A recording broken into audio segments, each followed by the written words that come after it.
What is going on, everyone? My name is Jonathan, host of the Aymin Audio Podcast. And before we get into today's episode, I wanted to let you know about something really exciting. The guest that I am going to be having on today, he has an incredible story. He is very accomplished. He's a young entrepreneur, and he's actually starting a podcast of his own. So we're going to be going through this episode, and I think you're really, really going to enjoy it. But if you do enjoy the content that we're talking about, and you're really, really interested in hearing more of what he has to say, hearing more of his story, and also some really incredible interviews, he's starting a podcast, and we're going to put all of that information in the description of this video so you're able to find that. It's going to be launching here about mid-February, and he's getting everything set up right now, but he's going to have some incredible guests on, including some of the folks behind Fire Festival, Fancy.com, some other really huge names that you're not going to want to miss. So check out this podcast. Check out this YouTube video. If you're listening to this, go check out the YouTube video and give him a follow and give his podcast a listen as well, because I'm excited about it. I'm going to be listening, and I think you'll enjoy it too. All right, let's get to the episode. I take advice and I take all input from our interns that come in who are second-year college students all the way up to our senior advising team who has, half of them are very successful in business and either own their own business or just are very successful within the industry. And so with that, it's like everybody has something to offer of value. And no matter, like I said, if you're 5 or 95, there's something to learn from them. Like I have learned some really cool stuff from people under the age of 14. I don't judge age. Judge education. Judge knowledge. Thank you so much for tuning in. My name is Jonathan. I'm the host of the Aymin Audio Podcast. I'm here with a guy who is killing it. He is 22. I have to mention his age just because for how old he is, he's accomplished so much. And you don't see people often who are, I think, as driven and accomplished as you are so early. And I think that's really inspiring. And I think there's a lot that the audience could really learn from you, from your experiences. And I think today's going to be a fun podcast. So anyway, welcome to the show, Elijah. Thank you so much for having me, Jonathan. Yeah. Oh, and I should mention, it's kind of a fun fact. We tried to do this podcast a little bit ago, and I was setting it up, and I was like, screw it. We don't need the cameras, or, we don't need a camera guy. We don't need Jordan. We don't need any of the team. I'm just going to plug it in, and we're going to try to make it happen. And then I wrote over some important files. I deleted audio clips. It was a disaster. So we're technically on take 2, but this is going to be amazing. Yeah, I think that this one's going to be a little bit better too. Totally. So, but the takeaway from that is essentially don't let Jonathan handle a camera. Exactly. I'll interview you, and we'll let everyone else take care of some of the audio video stuff. So, anyways, talk to me. Introduce yourself. Who are you? My name is Elijah Schnieder. I'm the CEO and founder of Modifly. Modifly is a social media digital marketing agency. Essentially, our goal is to create meaningful marketing. It's when you think about marketing, it's tons of content, lots of ideas, but do they actually mean anything? Mm-hmm. For 90% of the companies we see, no. So With that, is it driving business goals? Is it actually helping you? How do you know it's helping you? And it's really taking away 2 key words for us, which is connections and meaningful. So when we look at it like that, to be a successful company in today's day and age, you have to have meaningful connections through meaningful marketing. So Gotcha. It's a really interesting twist off of a traditional industry. So is Modifly, are you in your basement on Instagram posting? Like We're just on the street corner hanging out. No, so we have a team of about 15 now. We're Congratulations. growing. It's huge. Thank you. Yeah, it's growing really fast. It started 2019. We were at 3 people. Wow. And we're now at 15. And that's a good year. It's a big year. Huge. It was a really big year. A lot of great companies coming to work with us. Amazing team that's built out here. We love them, appreciate them, and we make sure to show that. You've got some pretty large clients. I don't know if we're going to mention names, but we got some pretty large. We do a lot of work with Nordstrom's. We do a lot of work with.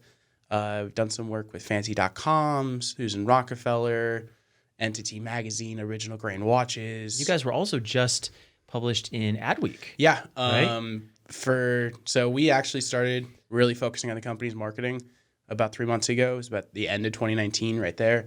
So a marketing company focusing on your own marketing. Yeah, I like that. It's kind of like a doctor where a doctor talks about health all day long, but when you look at them, they're really not taking care of themselves.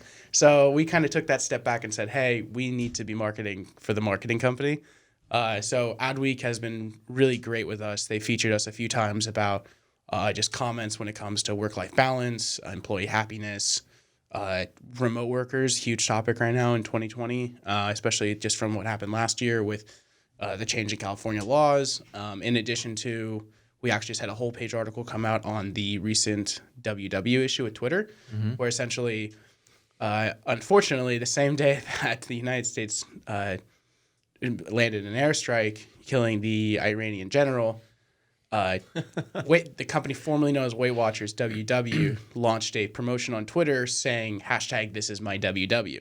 So in the trending page, it was World War III promoted #This is my WW, World War happening, and it was not a best thing in timing. They did respond very well, but we were lucky enough to have a comment on how to avoid situations like that and give our 4 tips on to make sure that doesn't happen. That's cool. That's awesome. Okay, so take us back. Who are you? Actually, start like in high school. Who are you in high school?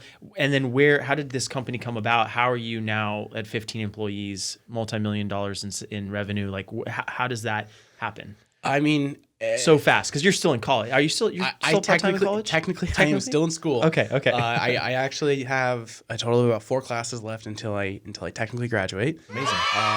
From Cal State San Marcos. But with that, in high school, I had no idea this was going to happen. It was never my intention from a young age to own a business. I knew I would. Selling lemonade. That's the thing is doing the Gary Vee garage sale thing. But I was though. Okay. My brother and I were actually very entrepreneurial growing up. He was 8 years old and I was like 10 or 11, and we were selling lemonade on the street corner. And it wasn't a money thing. It was like hey, let's build something. And it was always about that. It was really interesting actually. And so when we look at it, there was off and on motivation to build something. Lemonade stands, garage sales. When I was like, I would say like 11, 12, 13, I would sell Pokemon cards from when I was a kid, literally like on eBay. I didn't even know who Gary Vee was at that time. So it's like the idea of selling and flipping on eBay, I was like, oh, I just did it. But with that, the company actually started really, really randomly. I just saw an issue in the marketplace. So what happened is I believe I was between 18 and 19 years old. It was the summer after my first year of school. In college, okay. And I was at a barbecue. When you graduated, sorry to interrupt. When you graduated high school, what did you want to be? What was your what was your major? Were you undeclared? Were you going to business? I was in business. Okay. I didn't declare a focus. Okay. So I actually didn't know. I had no idea what I wanted to be. Okay. I just like most people in this world, it was like, oh, what the hell am I going to do? And it just was kind of like, oh, let's figure it out. Let's go to college, see what's out there. And then go from there. I played really competitive soccer growing up my whole life. I played academy here in San Diego, so I had a few scholarship offers for that to go to college. Unfortunately, I got really injured and tore my rotator cuff. So I was a goalie. I was going to go to a school back east. Okay. And from that, I was actually going to go to San Marcos for about a semester just to heal because I did have to have a very small surgery on it.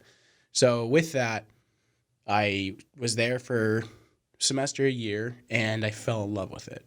I met my girlfriend who we just celebrated our 4th anniversary with, my best friends that I still hang out with every day, just about people I work with, just really good people. And from that, I was like, I'm not leaving. Why would I? And so I stayed, and I just said, you know what? I'm not going to go pro. I'm a bigger dude. I'm only 6'1". I'm not 6'5" and a lanky dude for a goalie. It's not going to happen. So from that, I just went through college. But basically, going back to the story of how Modifly started was I was at a barbecue. There was a group of guys and a couple other people talking, and I just interjected. It was one of my good friend's dad. They were talking about a marketing company, and it was a marketing company running their socials for them. They were paying them a little over $20,000 a month. Wow. And I said, that's a lot of money. Yeah. And paying $240,000 a year for social media management. I was like, why? I'm 18, 19 years old at the time, and I just said, they were just complaining about it. Stock imagery, no growth, fake followers, the same story I hear from a lot of people, unfortunately. And from that, what happened is I just said, oh, I can do that. Like, I won't put fake followers on your page. I'll go and figure out how to use a camera or hire someone to do that and pay me 20% of what you're paying them, maybe $2,000. And they're like, okay. And they gave me a chance. That's legit.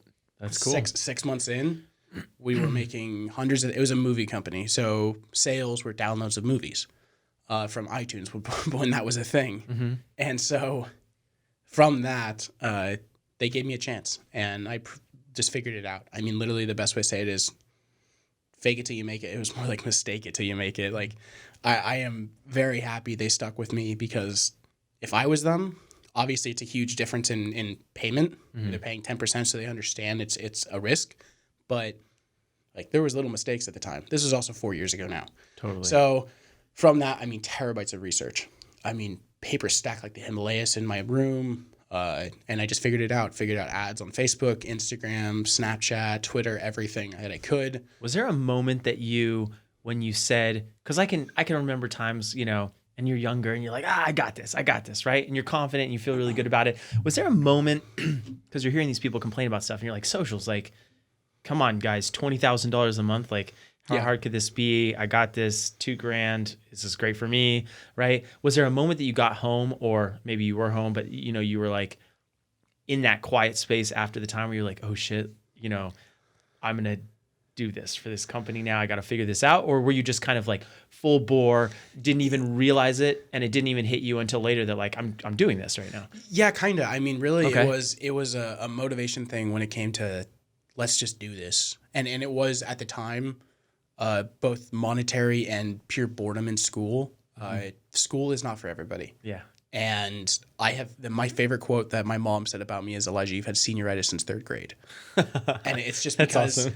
it's super useful. Don't get me wrong. I think education is extremely important, but I learned more in the first 6 months of running a business than I did in 10 years of it being in school. And there's no doubt about that. My entire time in college, the things that I'll take away from it is some grammar points, Excel, PowerPoint, and Word, and some statistics, just because I use it every day now. But it's nothing I couldn't have learned in YouTube. It just forced me to do it, which that's the point of college, in my opinion, is it's making you do something that you wouldn't do otherwise. Totally. Because you have to invest into yourself to grow. And it's putting you in a social setting that makes it kind of acceptable and normal. Hey, let's go to class. Hey, and so that makes a lot of sense. That's well said.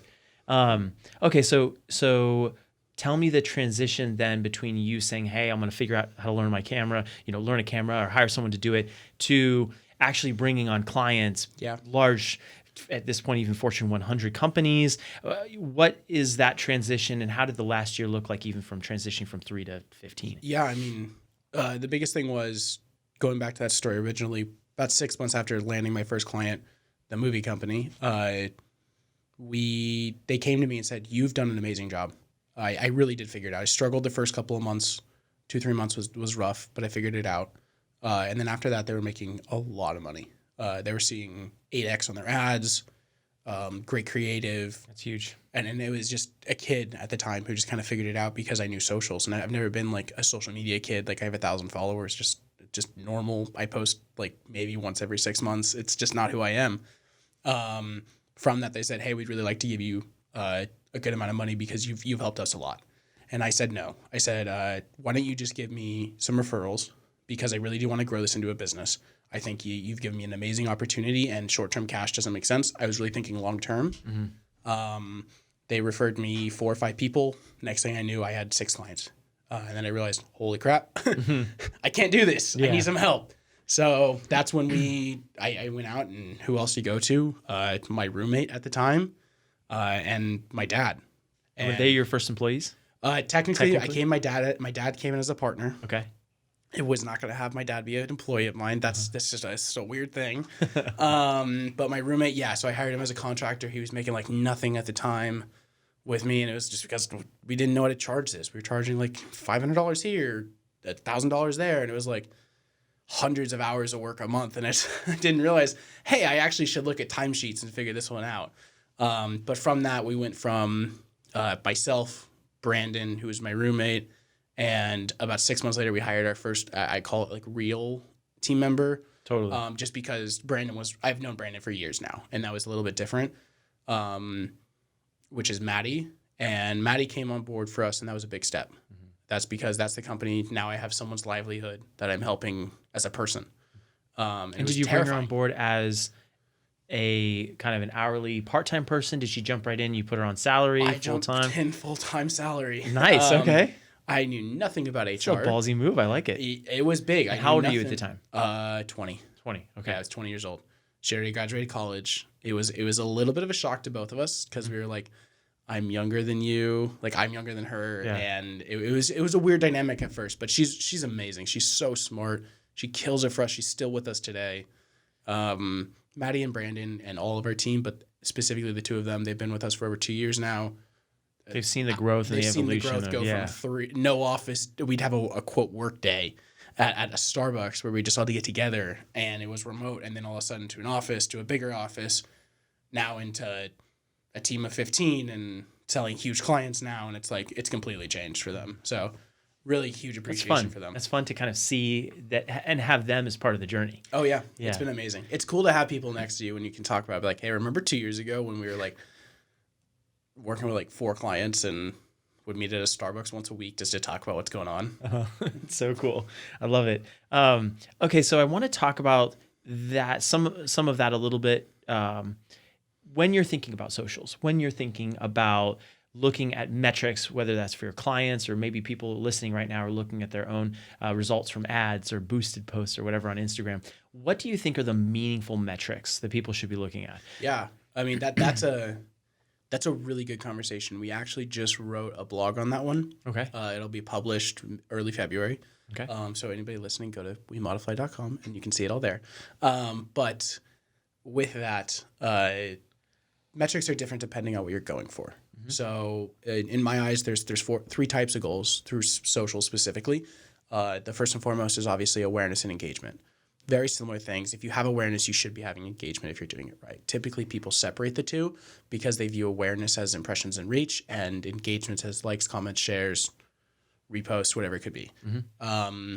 I see them as one because it's almost like a conversion ratio. If you're converting from an impression or a reach to an engagement, it's almost like a website click to a sale. It's just one step in the funnel. So it depends. For awareness and reach, those metrics I just mentioned. For growth, you need to be looking at engagement and content marketing. When you're looking at that, when you're looking at awareness, impressions, like you said, how do you, if you're kind of getting lost between there and engagement, what's the variable there? Content. Okay. I mean, the idea of, quote, content is at the heart of everything for marketing is the most truthful thing anybody could ever say about marketing, other than you can't track something. Mm-hmm. Like that. Both of those, well, you can't track something's completely wrong. You can track everything online.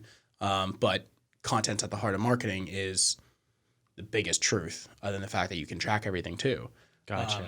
Good content equals good marketing. It doesn't matter who you are, what your story is. If you have a good creative team or mind in your business and you have a little money to spend some marketing on, you will do amazing.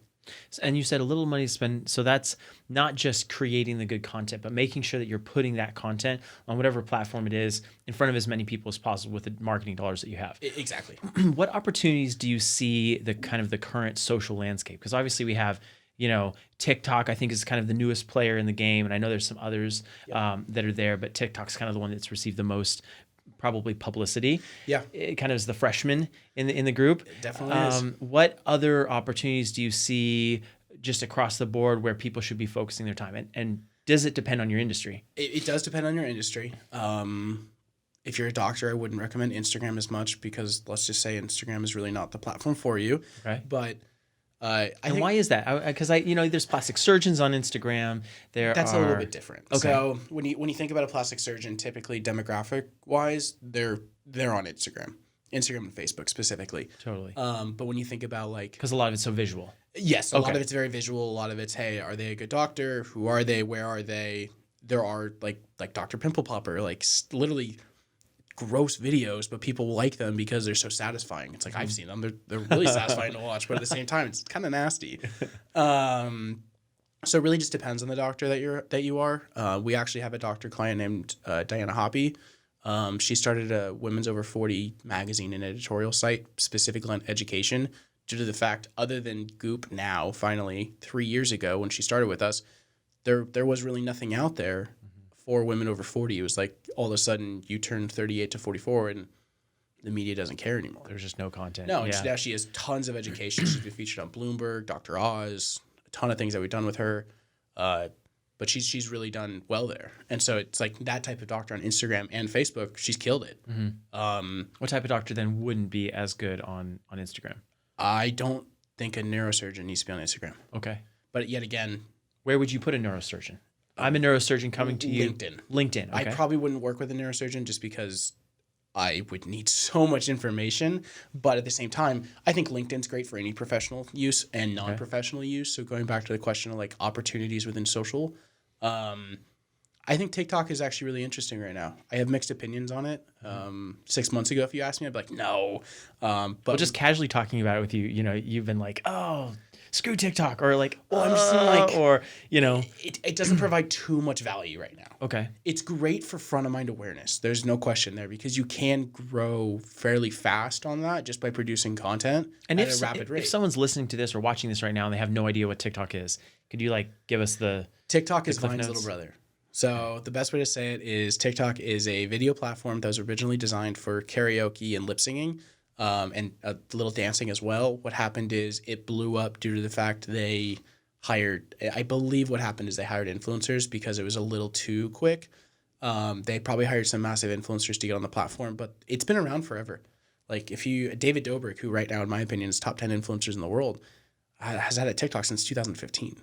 Oh, wow. And they were TikTok that whole time? Or yeah. Because they were... Oh, there was something else. I don't remember what Musically it was. or something? It was like, I think so. Musically? Yeah. And they like did a rebrand or whatever. Yes, and it's a great rebrand, but TikTok specifically, and from what I've seen, we do an audience analysis. It has the lowest value of audience. What I mean by that is every Instagram follower as a brand is worth a certain amount to them, and it's bad that you have to look at it that way, but it's true.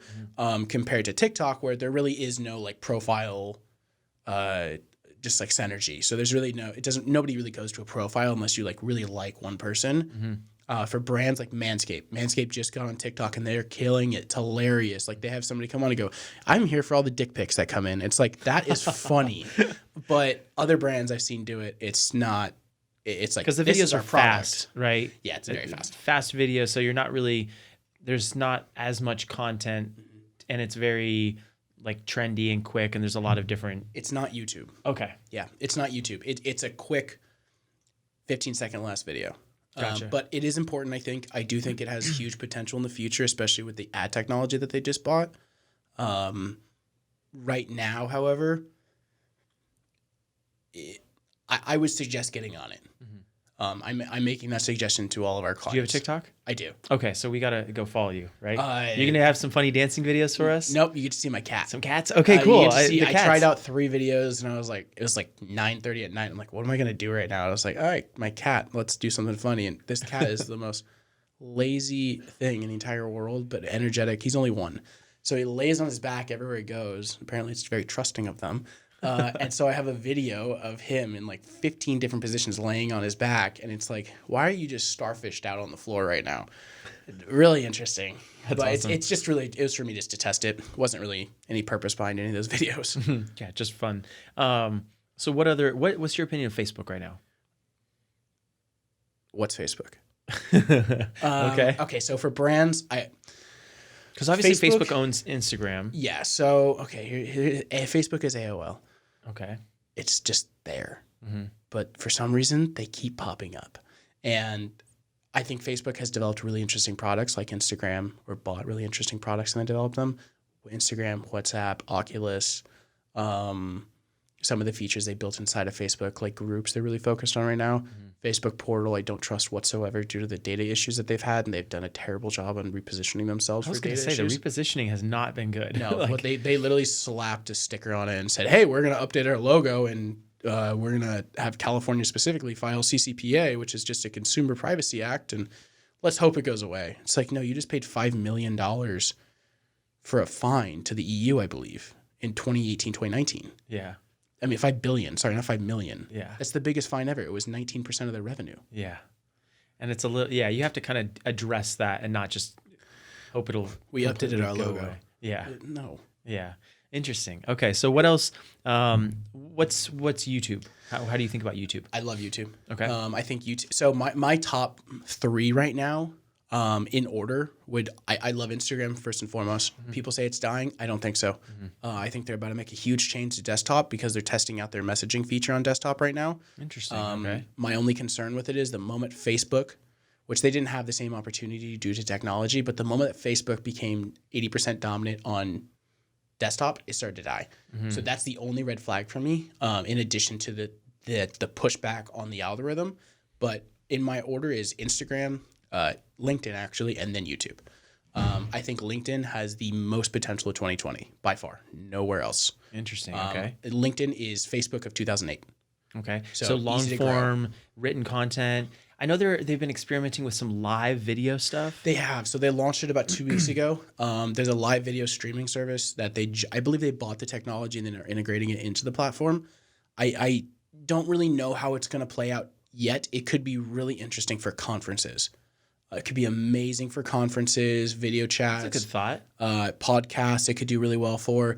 However, I don't really think it's going to be like an Instagram or Facebook live video where it's like Dr. Dre just started a live video and 28,000 people go and watch it. I don't think that's going to happen unless you're Gary Vee potentially or somebody like that on LinkedIn. And I've noticed that Gary Vee, Dave Meltzer, a couple guys have got early access to some of that. Yep. And I know it wasn't available for a little while. And then you'd see people pop up with that. So kind of cool. It's just beta. They probably qualify with specific following metrics because they're both bigger names, especially David with his activity on it right now. Gary Vee just kind of repurposes content for it from what I've seen.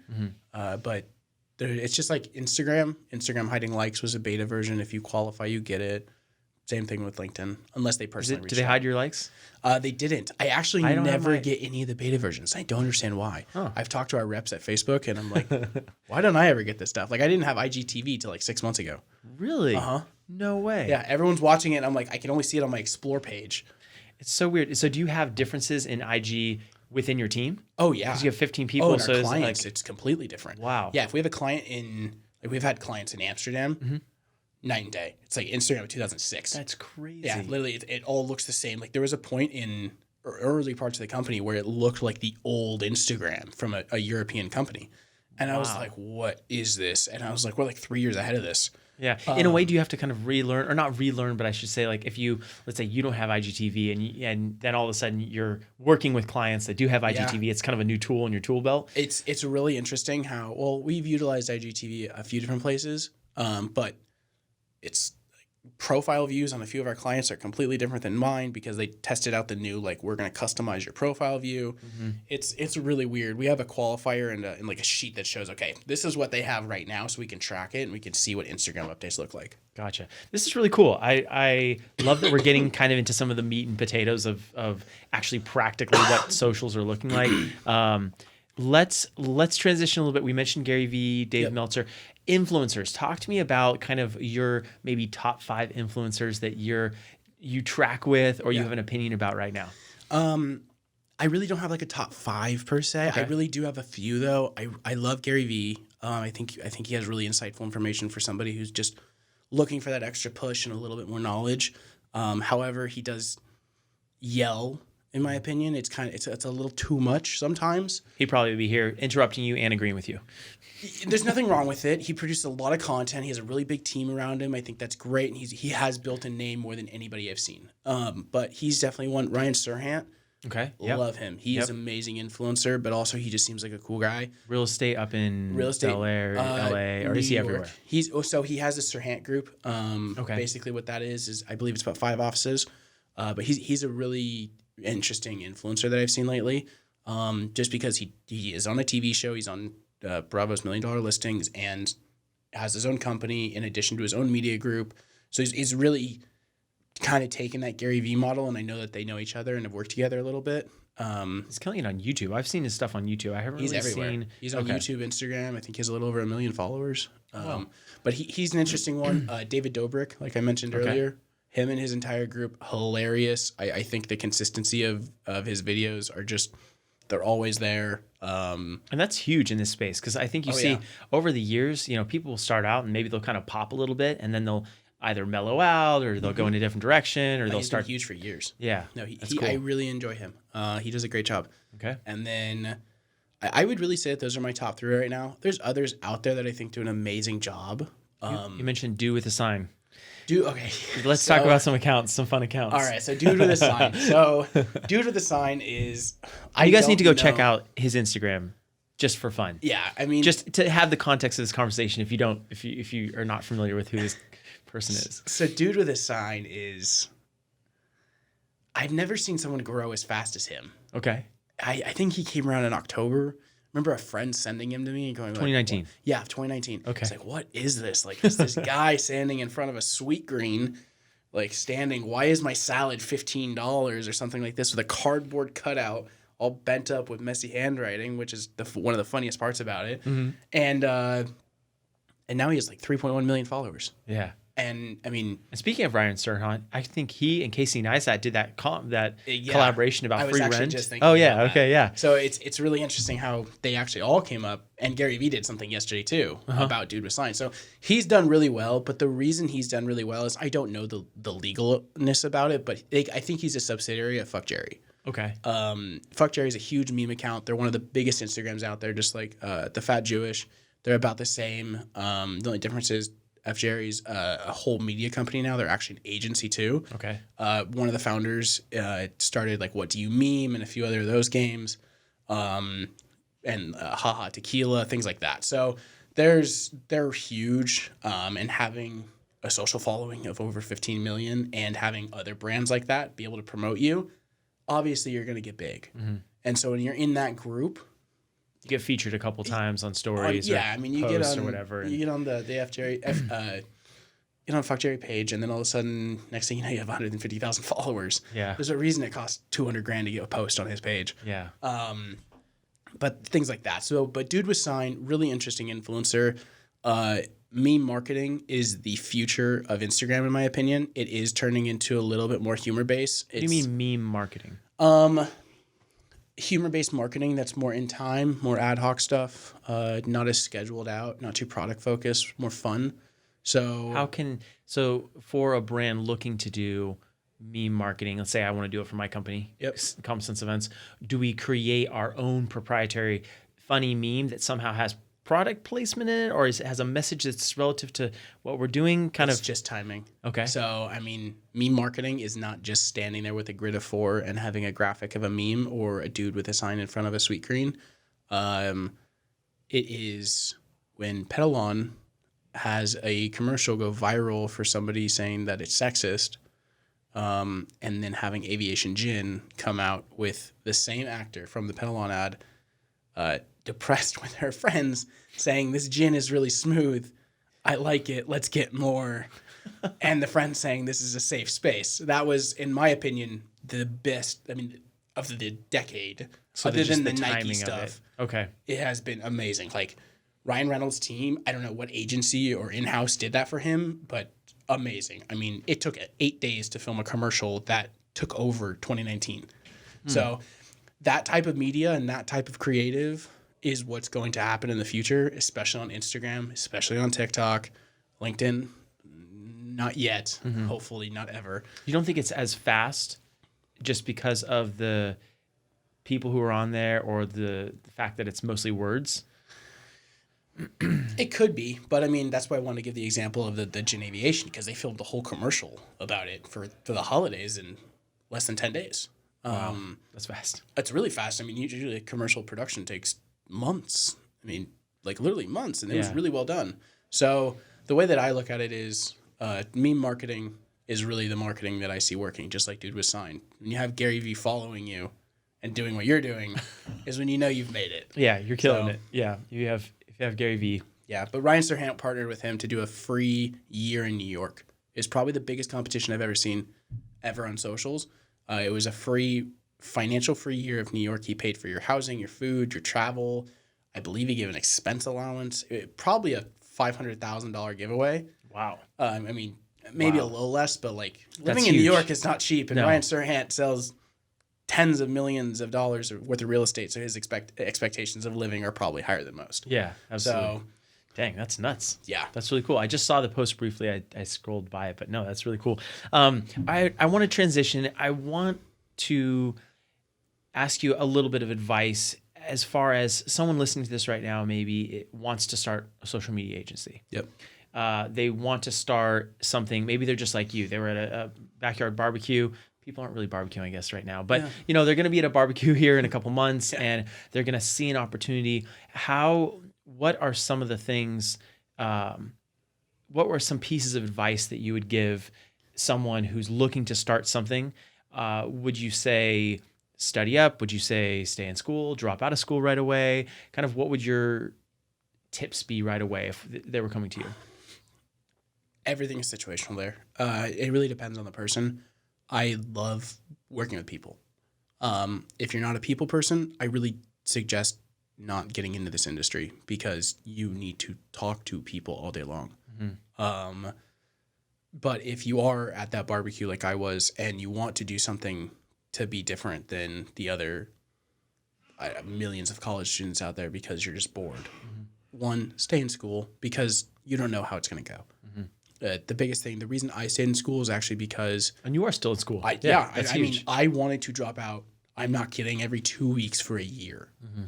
And my parents were like, it's your life. At this point, they were just over it. They're like, it's your life. Do whatever you want. Like, you're doing fine in life, but just know that you can always go back. And if it's too busy, this company has time to grow with you. And it's actually my girlfriend, Sarah, who showed me a really interesting point, which was... don't drop out of school because one day I do want a family one day, obviously, or not obviously, but I do. Mm-hmm. And if my kids were to look at me and say, well, dad didn't go to college, why do I? Mm-hmm. One is that aspect. And two is it's nice to have that foundation. You really need to have a background that'll allow you to grow because one day this company won't be here. I'll sell it or social media will go away. I don't know. But one day I need that foundation potentially. And it's just, I was already halfway through. It's time to do it now than never. Because the reality is if I were to drop out of 5 classes, I'm not coming back. Yeah. I mean, the reality of that is not going to happen. So, and you're so close. Exactly. It's 6 months or 4 months. Mm-hmm. Just do it. Yeah. So. Yeah. When you see other businesses in the space, because I think, would you say the space is crowded? It's way too saturated. Okay. That when you ask the question, like if somebody wanted to get into it, the first reaction was don't. Yeah, and I was gonna actually get to that. I would assume that you would say don't get into it because it is saturated. When you see people getting into it, do you think it's just because they see social media as like, oh, I can make a quick buck? Sometimes, yeah. There's if you go out there and look up social media agencies, so first off, there's 123,000 agencies according to Google. Holy shit! In the U.S. alone. Okay. Do you know how many businesses there are? There's over 22 million. Wow. So that's the equivalent of 22 clients, right around that number, between 19 and 22 per business. Yeah. There's plenty to go around. Yeah. But there's a reason that there's only, like, when you look up best agencies in the world, you'll see the same holding names: Gray, Mechanism, BBDO, a few others that just kill it. And there's a reason that they hold the clients that everyone's like, I want to work with them, because they do amazing work. Mm-hmm. So first and foremost, if you want to get into this industry, you have to have a passion for creative. You have to have a passion for marketing, people. You have to be a really good person. If you're not a good person, it's not going to work. And what I mean by good person is you have to have really high ethics, because clients and other people around you are going to push you into doing stuff that you don't want to do, especially when you have a client that is potentially marketing a product that you don't feel comfortable with. In the entire lifespan of the business, we've only ever lost 4 clients. That's huge. And that's unheard of in agencies. And that's just because I'm really open with them. What I say I can do, I do. And what the team says we do is what we will do for you. And it's that fundamental. And that doesn't sound like it's very normal in the industry as a whole. Because there's so much of metrics and so much of the stuff that we're talking about that is pretty foreign. You've got a 40, 50, 60-year-old business person that just wants to kind of get more socially. I've run a construction company or a restoration company or a plumbing, whatever. And they were like, oh, we need an Instagram. I've heard of this thing. Yeah. And it's like, well, I'll just ask my daughter. And then the next step is, hey, you can work with Elijah. We can work with Modifly for $10,000 a month or whatever. And they're like, I don't know what that means. Exactly. So, I mean, every client, I don't care if you are a $1 billion business or if you haven't sold a single product and don't even have packaging yet, has said the same thing to me, which is we've been taken advantage of. Mm-hmm. The doctor I spoke of, was ripped off by 2 people so bad. I just did it for free for 3 months because I felt terrible for her. And it was hearing things like that is what really motivated me to build Modifly. Was this industry is saturated. This industry is really snaky, especially with socials, fake followers, fake engagement, bots. It's not something you really just want to jump into because the stereotypes are there. So the words like transparency and ethics, they're not trigger words to us. They're reality. And if you don't show that you're transparent, you're not going to be an effective company. So it's like what we do is we have a third-party system that does reporting for us. We use Sprout Social. So there's no making up the data. The client has access to the dashboard. They can get any time. It's right there. That's huge because it gives them the kind of the transparency from that third party that verifies that you're actually doing what you're following through on what you're saying. 95% of agencies do their own reporting by hand or the internal systems. Yeah. If I have an industry that I don't trust, how am I going to have reporting that I trust as well? So with that, what we've really focused on is we want to make the client feel comfortable. We want to show them we're legitimate. I'm 22. How are you going to trust a 22-year-old kid by giving him your money to spend? I was going to say, how did you handle that? Like, was there a level of, I don't want to say insecurity necessarily, but like you are 22 and you've got to realize as you're sitting across the table from like a 40-year-old and they're going to write you a, $8 million check or whatever. Like, is there a level of you feeling like, oh shit, are they taking me seriously? Or have you ever even had that problem? Absolutely. Do you think people sleep on why? I guess I should ask really, why do you think people sleep on people who are a little bit younger? It's the same idea of why do people think that the older generation is like no impact in society? Everybody has meaning. It doesn't matter if you're 5 years old or if you're 95 years old. So when I look at it is everybody has something to offer. I take advice and I take all input from our interns that come in who are second year college students all the way up to our senior advising team who has, half of them are very successful in business and either own their own business or just are very successful within the industry. And so with that, it's like everybody has something to offer of value. And no matter if, like I said, if you're 5 or 95, there's something to learn from them. Like I have learned some really cool stuff from people under the age of 14. Like, don't be too serious. Have fun. Go and enjoy life. Let go sometimes. It's things like that compared to like the wisdom of that elderly person. So I don't see why you should. I don't judge age. Judge education. Judge knowledge. Gotcha. I was asking that because I was wondering if sometimes if you're younger, you may have to, I don't want to say overcompensate, but understand that you will be judged on that, or entering the thing, you will be judged on that. And you might have to really, really know your stuff. You do. Yep. And all those terabytes of information, the Mount Everest files of paper, all around your room, that paid off because you're willing to do the work and put in that time and effort and energy to actually know your stuff. Yeah. So that you could be a huge source of value for these companies and you weren't kind of messing around with them with vanity metrics and some of this other stuff. Nope, absolutely. And you also have to be passionate. Okay. The one thing I love what I do. That's the biggest thing. When you ask if people want to get into this, don't do it for money. Don't ever do anything for money. Do it because you want to and because you think it's going to benefit you as a person, because money follows success. It's not the other way around. Money does not create success. Money typically follows success. And that's in business. Money is not the key of success either. I've heard you talk about workplace culture, and this is actually a beautiful segue kind of into that. And we'll wrap up with this because I do want to ask you also what's next for you and kind of where you're going in this next phase of business. But the question is about workplace culture, and you were just talking about money, and so many people are like, yeah, I want to do what I love, but I'm here in this job because there's some job security, or I'm getting paid a salary or whatever. And if I go work for another company, or if I go do whatever I want to do, I'm going to only get paid $16 an hour or $18 an hour. And, this over here working for this insurance company or whatever is not what I want to do, but they're going to pay me $52,000 a year and there's going to be a health benefits. And there's safety in it. There's a safety net. Yeah, totally. So how do you think about that? And what practical advice would you give to someone who really loves something else that they're not doing? And even maybe you're kind of at that stage in college too, where you're like, I'm going to school to be an accountant, but you're like, I hate accounting, and I'd really like to do social media, right? What advice would you give? Well, first and foremost, if you're going to school for accounting, and you're almost done. Just finish with accounting. Because the reality is people who work for me have sustainability majors.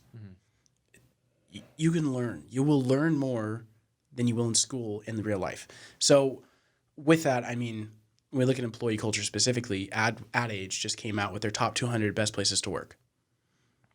They have a summary report on there. So if you go to their website right now and you look it up and you see top 200, they have a summary in the beginning of what employees actually want first and foremost.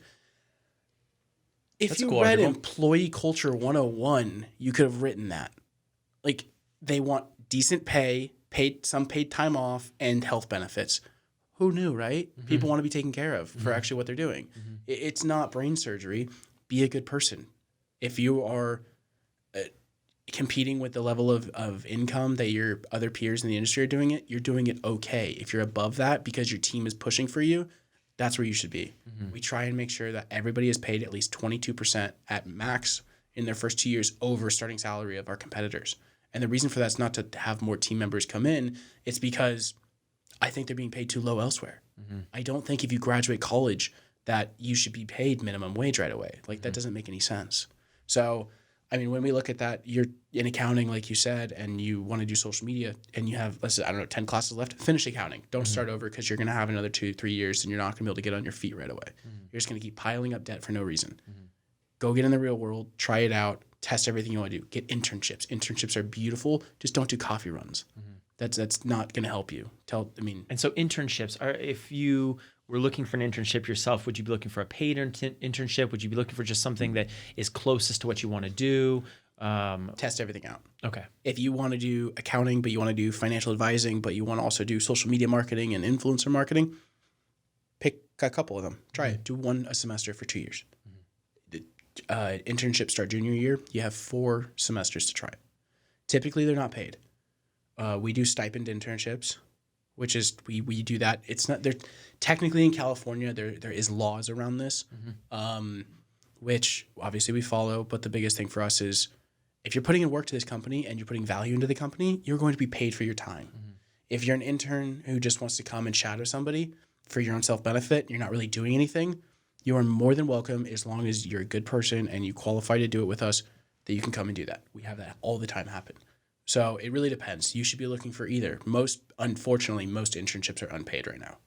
So that is something in the culture I don't enjoy. Do you think they should be paid? And I'm asking that because a lot of times you have someone who's completely inexperienced and just has a passion for it and really actually needs to be fully taught. So it's kind of like getting paid to go to school. I have seen memes in the business community of you just graduated college and you expect me to hire you. It's like, everyone starts somewhere. We all have started somewhere. So if you don't give someone a chance, how do you know what they're going to do? So when it comes to internships, it's the same idea. If you don't give someone a chance, be really open with them. Like, look, I'm taking a gamble on you if that's something you want to do for them, and then make that decision. But it really just depends. It's very situational. I do think if you're putting value, like I said, you should be paid for your value.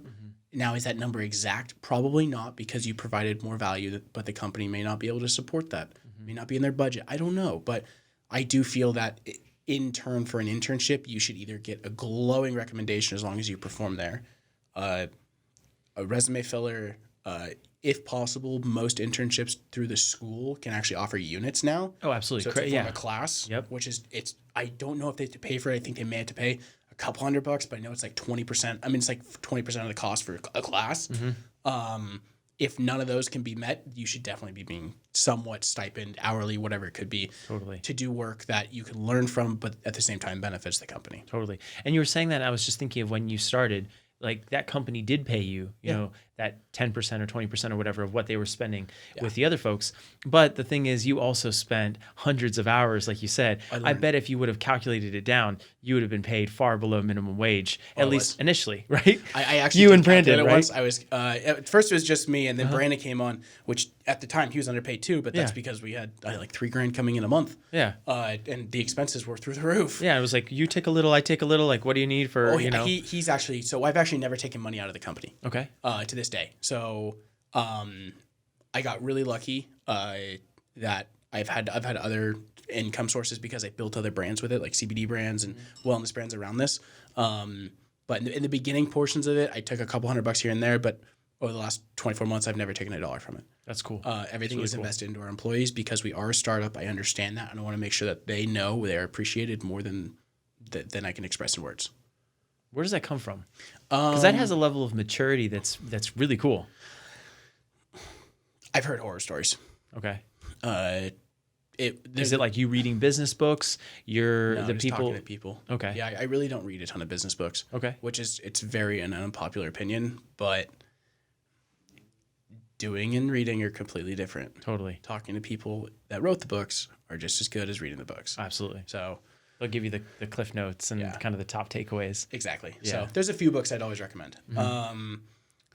But realistically, it came from horror stories. Just like clients coming to us and saying horror stories of people taking advantage of them.